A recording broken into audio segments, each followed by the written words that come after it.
शहर की सन्नाटी रातों में जब सब सो जाते हैं, तब एक 19 साल की लड़की चुपके से खिड़की से कूदकर बाहर निकलती है। घर में माँ बाप और छोटा भाई गहरी नींद में डूबे होते हैं, क्योंकि उसने खुद उनके खाने में नींद की गोलियां मिला दी होती हैं। क्यों? क्योंकि उसे प्यार हो गया है एक ऐसे लड़के से जो उसे रातें चुराने की आजादी देता है। लेकिन ये आजादी की कीमत क्या है?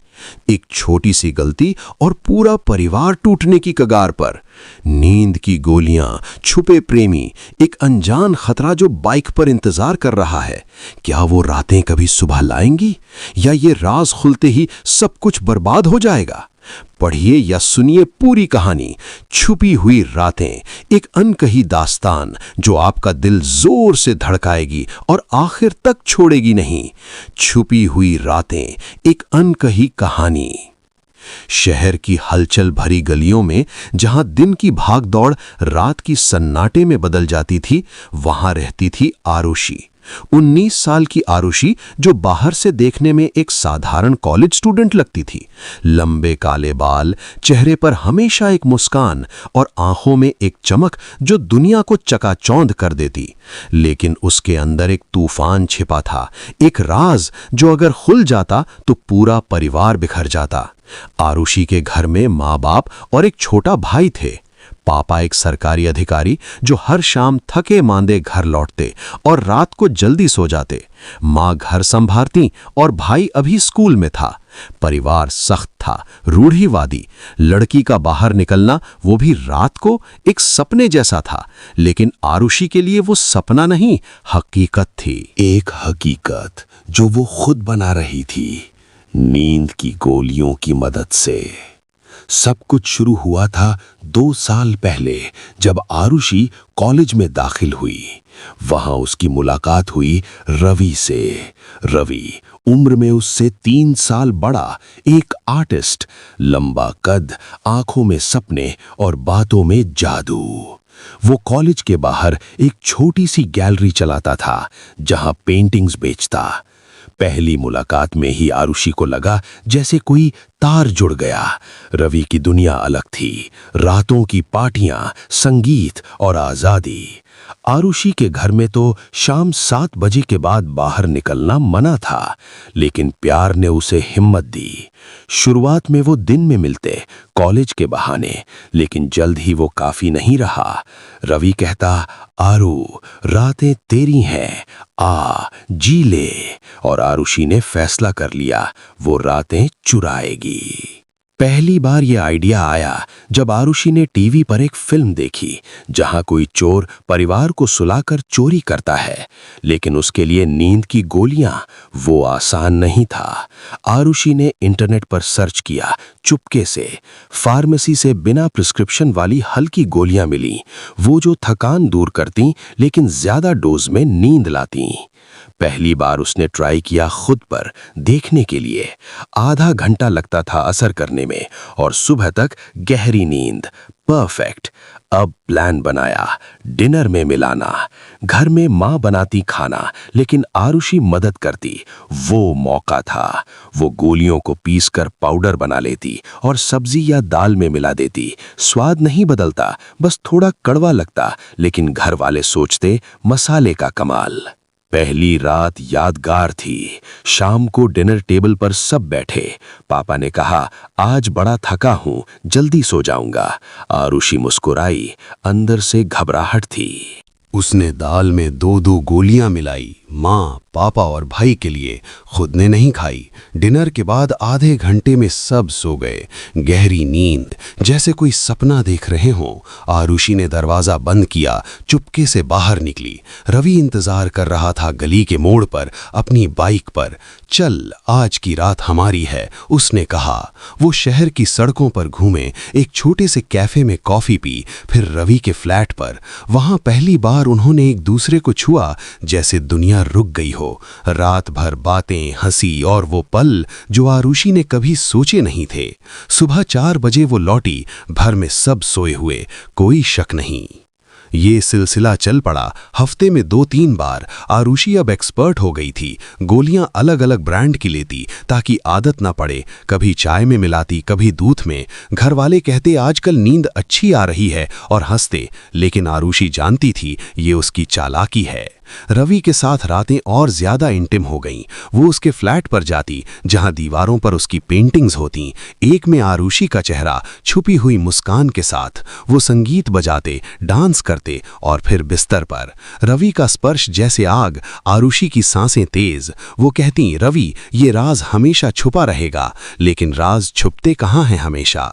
एक दिन कॉलेज में उसकी दोस्त नेहा ने पूछा, आरू तू रात को कहाँ जाती है, तेरी आंखें लाल क्यों रहती हैं। आरुषि हंसकर टाल गई, लेकिन अंदर डर लगा। नेहा शायद कुछ जानती थी। इधर घर में भी बदलाव आया। भाई को स्कूल में नींद आने लगी। टीचर ने शिकायत की। माँ ने डॉक्टर को दिखाया, लेकिन कुछ नहीं निकला। पापा को लगा काम का स्ट्रेस, लेकिन आरुषि का दिल धड़कता रहता। वो ज्यादा सावधान हो गई, गोलियां कम डोज में और सिर्फ जरूरत पर। लेकिन प्यार की लत लग चुकी थी। रवि अब प्लान बना रहा था। चल भाग चलें, शादी कर लें। आरुषि डरती लेकिन उत्साहित भी। फिर एक रात सब कुछ बदल गया। आरुषि ने प्लान बनाया। उस रात रवि के साथ शहर से बाहर एक रिजॉर्ट में गोलियां मिलाईं, लेकिन इस बार भाई ने दाल नहीं खाई। वो बीमार था, सिर्फ रोटी खाई। आरुषि ने नोटिस नहीं किया। रात 10 बजे वो निकली रवि के साथ। रिजॉर्ट में पहुंचे, कमरा बुक किया। रात भर का प्लान, वाइन, म्यूजिक और वो जुनून। लेकिन घर में भाई जाग गया। उसे प्यास लगी, पानी पीने गया। देखा आरुषि का कमरा खाली। वो डर गया। माँ पापा को जगाने की कोशिश की, लेकिन वो गहरी नींद में। भाई ने फोन किया पड़ोसी को। पड़ोसी आए, माँ पापा को जगाया मुश्किल से। डॉक्टर बुलाया गया। ब्लड टेस्ट में नींद की गोलियां निकली। पापा को शक हुआ, ये कैसे? जांच शुरू हुई। कैमरे चेक किए। घर के बाहर वाला सीसीटीवी जो पापा ने लगवाया था सिक्योरिटी के लिए, उसमें आरुषि निकलती दिखी रात को। सुबह जब आरुषि लौटी, घर में हंगामा। पापा गुस्से में, माँ रो रही। कहाँ थी तू, ये क्या कर रही है? आरुषि घबरा गई, लेकिन झूठ बोला, दोस्त के घर थी। लेकिन भाई ने सब बता दिया। गोलियों की बोतल मिली उसके कमरे में। राज खुल गया। पापा ने फोन छीना, रवि के मैसेज पढ़े। आरुषि के पैर जमीन पर टिके नहीं थे। कमरे में सन्नाटा था। सिर्फ माँ की सिसकियां और पापा की तेज सांसें सुनाई दे रही थीं। भाई, छोटा सा आरव, कोने में बैठा, आंखें फटी हुई, जैसे उसने कोई भयानक सपना देखा हो। आरुषि की आंखें नीचे झुकी हुई, हाथ कांप रहे थे। गोलियों की बोतल टेबल पर रखी थी, जैसे कोई सबूत जो अब छिप नहीं सकता था। पापा ने पहली बार इतने गुस्से से नहीं, बल्कि दर्द से बोला, आरुषि, ये सब कितने दिनों से? हम सोते थे और तू। उनकी आवाज टूट गई। आरुषि कुछ बोल नहीं पाई, बस आंसू बहने लगे। रवि के मैसेज पढ़कर पापा का चेहरा और सफेद हो गया। ये लड़का कौन है? कहाँ मिलती है तू उससे? तभी दरवाजे पर दस्तक हुई। पड़ोसी अंकल थे जिन्हें आरव ने फोन किया था, लेकिन उनके साथ एक और शख्स था। एक महिला, उम्र करीब 40 के आसपास, साड़ी पहने, चेहरे पर गुस्सा और चिंता का मिश्रण। वो रवि की मां थी, शालिनी। शालिनी ने घर में कदम रखते ही आरुषि को देखा और सीधे पापा से बोली, मैं रवि की मां हूं। आज सुबह रवि ने मुझे सब बताया। वो कह रहा था कि आप लोग उसे पुलिस में फंसाने की धमकी दे रहे हैं, लेकिन सच ये है कि आपकी बेटी ने मेरे बेटे को फंसाया है। सब स्तब्ध। आरुषि ने सिर उठाया। क्या? शालिनी ने एक फाइल निकाली। रवि के फोन के स्क्रीनशॉट्स, मैसेज, कुछ फोटोज। रवि ने मुझे बताया कि आरुषि उसे ब्लैकमेल कर रही थी। वो कहती थी कि अगर वो उसके साथ नहीं रहा तो वो खुद को नुकसान पहुंचा लेगी या पुलिस में कह देगी कि रवि ने उसे जबरदस्ती।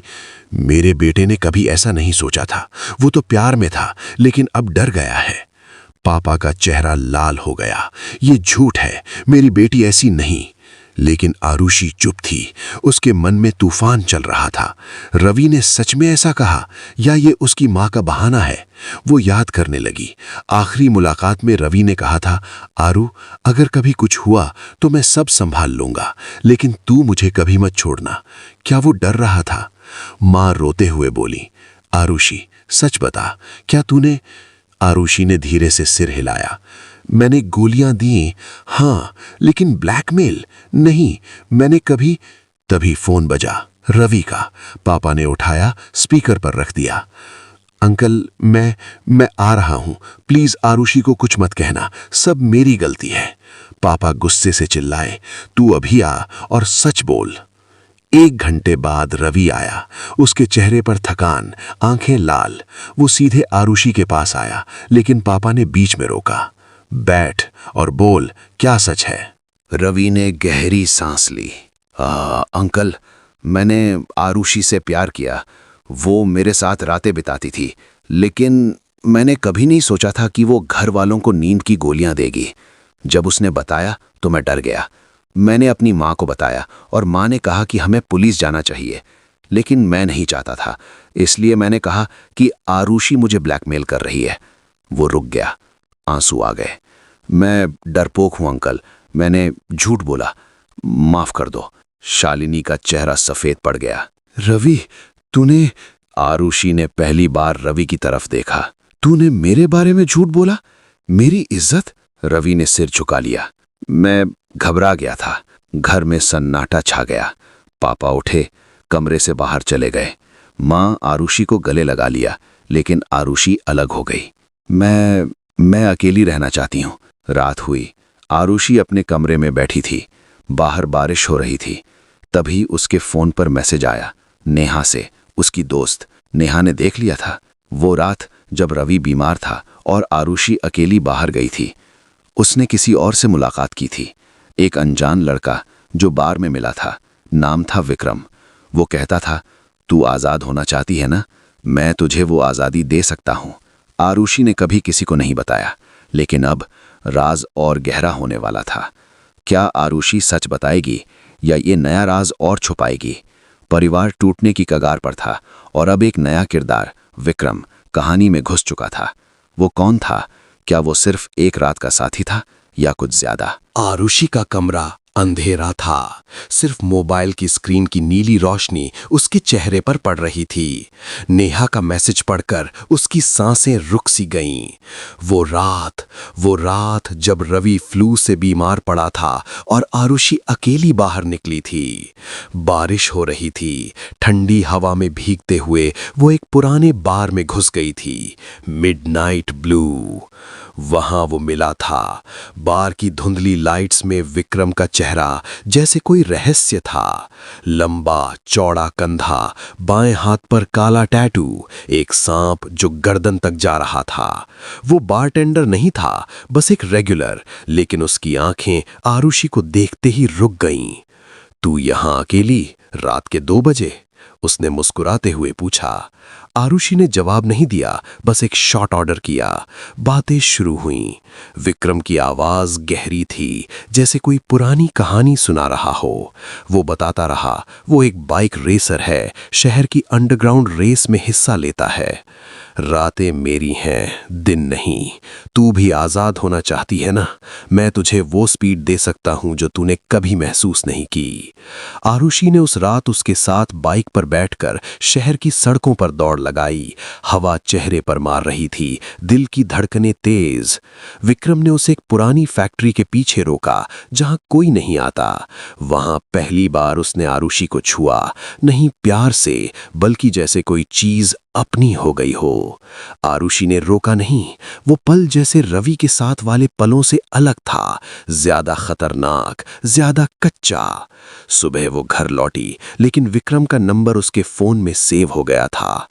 कभी कॉल करना, मैं इंतजार करूंगा। अब नेहा ने देख लिया था। आरुषि ने मैसेज का जवाब नहीं दिया, फोन बंद कर दिया। बाहर बारिश फिर शुरू हो गई। सुबह हुई। घर में अभी भी तनाव था। पापा ऑफिस नहीं गए थे। पहली बार वो आरुषि से बात करना चाहते थे, लेकिन आरुषि कमरे से बाहर नहीं निकली। माँ दरवाजे पर दस्तक दे रही थीं, बेटा खाना खा ले। लेकिन आरुषि का मन कहीं और था।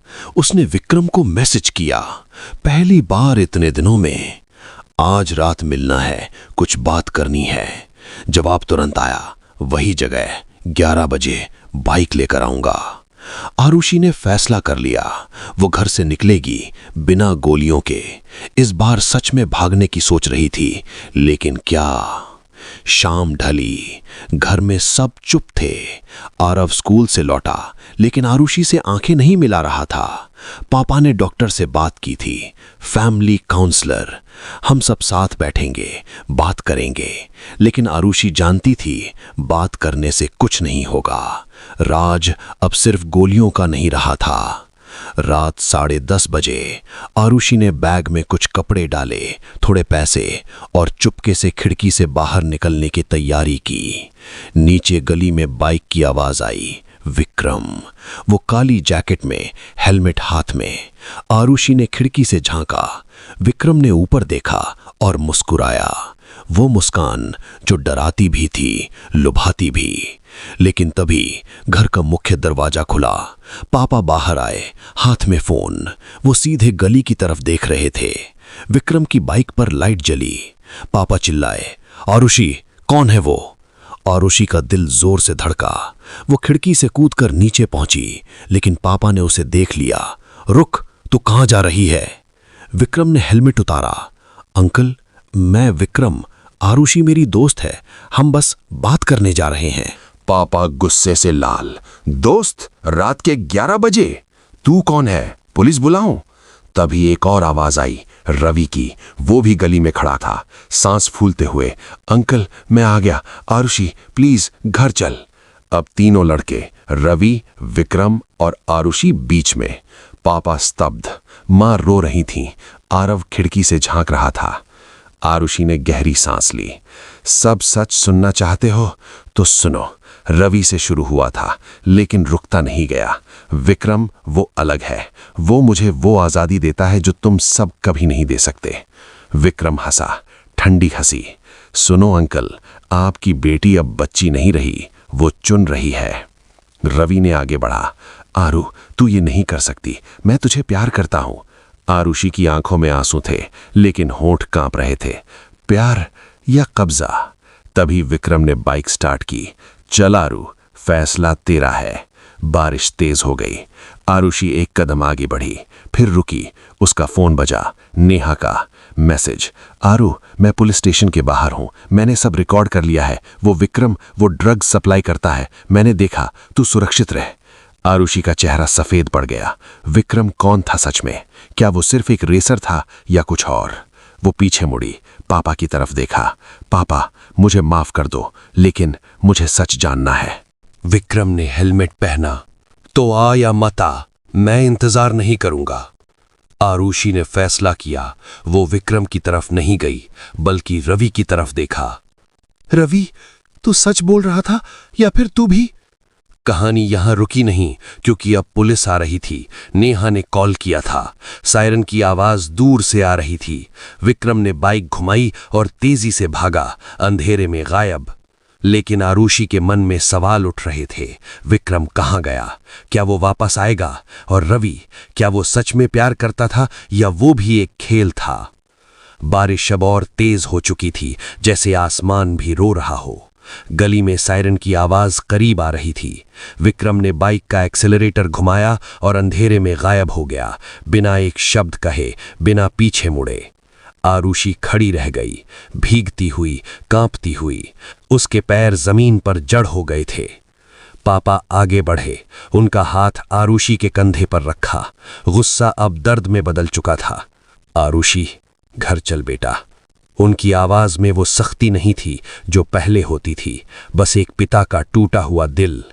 रवि अभी भी वहीं खड़ा था, भीगा हुआ, आंखें लाल। वो कुछ कहना चाहता था, लेकिन शब्द नहीं निकल रहे थे। नेहा पुलिस स्टेशन से आ गई थी, उसके साथ 2 कांस्टेबल। नेहा ने आरुषि को देखा, दौड़कर गले लगाया। आरु, मैंने सब सुना विक्रम के बारे में। वो ड्रग्स का छोटा मोटा डीलर है, मैंने पुलिस को बताया, वो पकड़ा जाएगा। आरुषि ने नेहा को कसकर पकड़ा, जैसे वो उसकी आखिरी लाइन हो। नेहा, मैंने सब बर्बाद कर दिया। पुलिस वाले आए, उन्होंने आरुषि से पूछताछ की, नहीं गुस्से से बल्कि शांति से। घर के अंदर सब बैठे। मां ने चाय बनाई, लेकिन हाथ कांप रहे थे। आरव कोने में बैठा चुपचाप सब देख रहा था। आरुषि ने सब कुछ बताया, शुरुआत से। रवि से मिलना, प्यार, रातें चुराना, नींद की गोलियां, विक्रम का आना। वो रोते रोते बोली, मैं आजाद होना चाहती थी। लेकिन मैंने घर की नींद चुरा ली। मैंने भाई की पढ़ाई, पापा की सेहत, मां की चिंता सब चुरा लिया। पापा ने सिर झुकाया। हमने भी गलती की। हमने तुझे इतना कसकर बांधा कि तू भागने लगी। हमने बात नहीं की, सिर्फ नियम बनाए।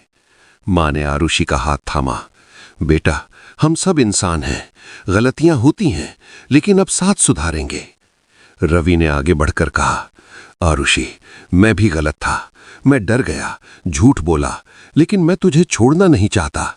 अगर तू चाहे तो हम धीरे धीरे सब ठीक करेंगे। आरुषि ने रवि की तरफ देखा। रवि, पहले मुझे खुद को ठीक करना है। मैं तैयार नहीं हूं किसी रिश्ते के लिए। पुलिस ने कहा कि विक्रम की तलाश शुरू हो गई है। नेहा के दिए सबूतों से उसका नाम आ गया था। आरुषि को कोई चार्ज नहीं, क्योंकि वो खुद पीड़ित भी थी और उसने सब कबूल कर लिया। लेकिन काउंसलिंग जरूरी थी। फैमिली काउंसलर आएंगे। कुछ हफ्ते बीते। आरुषि अब कॉलेज जाती थी, लेकिन रात को घर पर ही रहती। नींद की गोलियां सब फेंक दी गईं। परिवार साथ बैठता, डिनर पर बातें करता। पापा अब जल्दी घर आते। मां हंसती ज्यादा। आरब ने फिर से आरुषि से बात शुरू की, पहले सिर्फ दीदी कहकर, फिर धीरे धीरे सब कुछ। एक शाम आरुषि छत पर गई। बारिश रुक चुकी थी। शहर की लाइटें चमक रही थीं। उसके मन में अब तूफान नहीं, बस एक शांति थी, थकी हुई लेकिन सच्ची। वो सोच रही थी, आजादी क्या होती है? क्या वो बाहर की दुनिया में है या अंदर की? क्या वो रातें चुरा कर मिलती थीं या खुद को खो रही थी? उसने फैसला किया, अब वो सच की रातें जिएगी, घर की, परिवार की, अपनी। रवि कभी कभी आता, वो दोस्त की तरह, कोई दबाव नहीं। धीरे धीरे शायद कुछ बने या ना बने, लेकिन आरुषि अब डरती नहीं थी। विक्रम पकड़ा गया। कुछ महीनों बाद खबर आई। आरुषि ने राहत की सांस ली। वो अब किसी के जाल में नहीं फंसेगी। और परिवार, वो टूटा नहीं था, बल्कि मजबूत हुआ था, क्योंकि उन्होंने गलतियां मानी, माफी मांगी और साथ चले। आरुषि ने एक दिन डायरी में लिखा, छुपी हुई रातें अब खुल गई हैं और इन खुली रातों में मैंने खुद को पाया है। प्यार आजादी नहीं छीनता, वो आजादी देता है, सच्ची वाली। लेकिन वो आजादी तब मिलती है जब हम अपने घर से शुरू करें। और ये कहानी यहीं खत्म होती है। नहीं खुशी के साथ, नहीं दुख के साथ, बस एक सबक के साथ कि छुपाने से राज नहीं मरते, वो और जिंदा हो जाते हैं। कि प्यार में भी सच जरूरी है, कि परिवार टूट सकता है, लेकिन अगर सब चाहें तो जुड़ सकता है ज्यादा मजबूती से। और सबसे बड़ा सबक, अगर तुम आजाद होना चाहते हो तो पहले खुद से सच बोलो, क्योंकि झूठ की रातें कभी सुबह नहीं लाती।